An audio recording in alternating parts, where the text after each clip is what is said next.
El 9 de octubre se presentó oficialmente la exhortación apostólica Dilexi Te, que en latín significa Yo te he amado, de el Papa León, su primer documento oficial. Y en este documento el Papa explica que este es un texto que ya había sido preparado por el Papa Francisco hacia el final de su vida y que no pudo publicar, y que es de alguna manera una continuación de su encíclica Dilexi Nos. Ya ven ustedes la continuación, ¿no? Dilexi Nos significa Él nos ha amado, que fue la encíclica del Papa Francisco sobre el Sagrado Corazón de Jesús. Y estas Dilexi Te, Yo te he amado, de una frase tomada del Apocalipsis, quiere ser la continuación. En la introducción, el Papa León explica que este es un proyecto inacabado del Papa Francisco, pero que lo que quiere es reflejar el amor personal de Cristo por los pobres, y que esta frase del Apocalipsis, Yo te he amado, de Apocalipsis 3:9, es una frase que Jesús dedica a todos nosotros, pero especialmente a los pobres y a los que aman a los pobres. Y la intención de la carta es renovar el compromiso de la Iglesia con los pobres como una forma privilegiada de encontrar a Dios. Aquí estoy citando el texto, ¿no? En el capítulo 1, el Papa León escribe, tomando o siguiendo al Papa Francisco, algunas palabras esenciales. Y en él dice que el contacto con quienes carecen de poder es un encuentro decisivo con Cristo. Y que si tomamos como modelo a San Francisco de Asís, de quien el Papa Francisco tomó el nombre, el Papa insiste en que es necesario priorizar a los pobres como una forma de renovar tanto a la Iglesia como a la sociedad. Que el clamor de los pobres que no es escuchado expone, en palabras del Papa, la ceguera moral que existe hoy y cuestiona la autosuficiencia de la Iglesia, o sea, hasta qué punto la Iglesia entendida como nosotros los creyentes, ¿no? Estamos en la falta de creernos que nos bastamos a nosotros mismos. Y en este primer capítulo la carta condena las distorsiones ideológicas, utiliza este término, no entiendo por qué se utiliza exactamente, no es un término habitual, pero dice especialmente las distorsiones meritocráticas o políticas, ¿no? ¿Qué cosa significa meritocrática? Significa creer que los que deben gobernar y los que deben tener éxito son aquellos que realizan suficiente mérito, los que tienen mérito. Muchas veces esta perspectiva culpa a los pobres siempre de su condición. Y aquí el Papa León, siguiendo al Papa Francisco, explica que la pobreza rara vez es consecuencia de una situación que uno elige.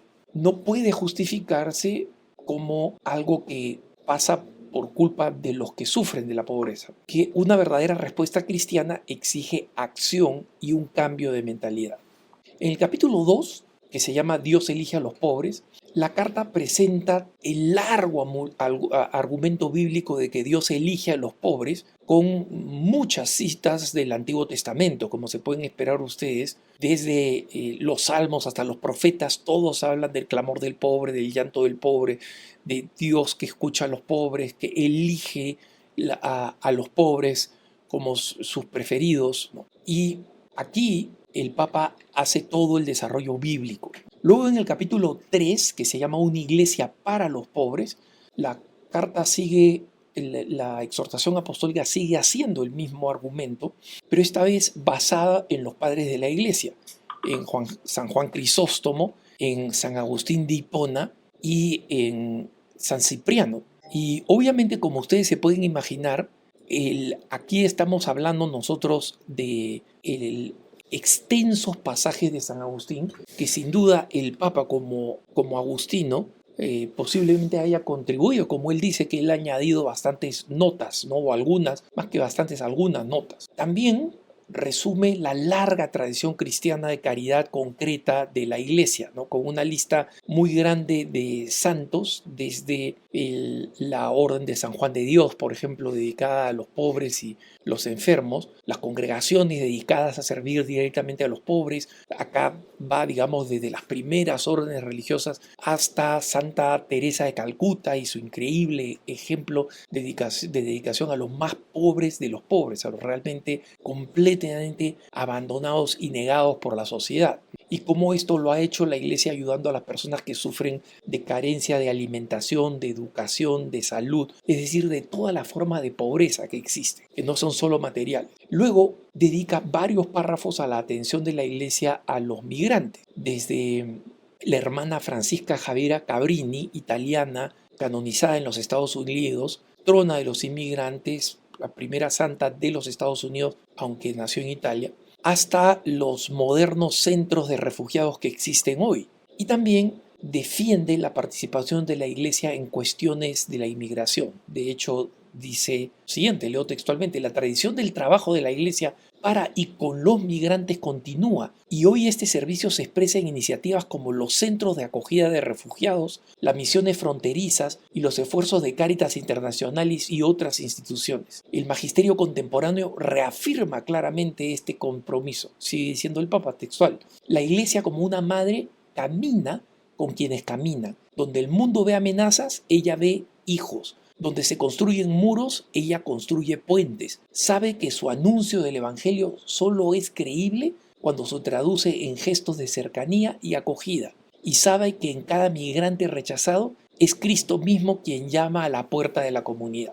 En este capítulo también la exhortación tiene un elogio a los movimientos populares, lo pongo entre comillas porque es muy difícil precisar qué cosa es un movimiento popular, sea, digamos, coherente con las enseñanzas de la Iglesia. Pero el elogio de los movimientos populares están muy en el magisterio del Papa Francisco, y de hecho los elogios en este capítulo son todas citas textuales de los documentos del Papa Francisco. Luego el capítulo cuarto dice una historia que continúa, y aquí la exhortación defiende a los pobres desde la perspectiva del magisterio, es decir, desde la primera encíclica, la del Papa León XIII, el predecesor de León XIV, la Rerum Novarum, en adelante, se detiene significativamente en el Concilio Vaticano II, luego en las enseñanzas de San Juan Pablo II, sus 3 encíclicas sociales, y finalmente dedica una parte muy extensa, como era de esperarse, un papa que es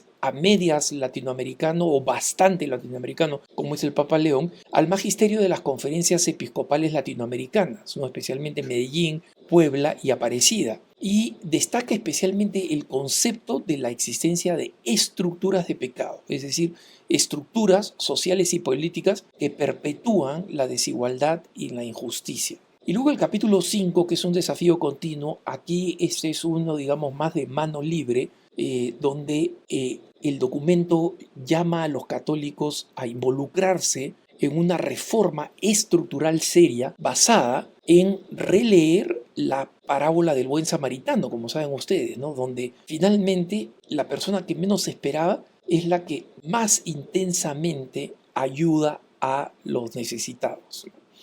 Y explica que la verdadera vida cristiana siempre vuelve a la opción preferencial por los pobres, que el mismo documento del Papa León explica no es una preferencia exclusiva o excluyente, como dicen los obispos latinoamericanos en Puebla, pero sí es una opción preferencial.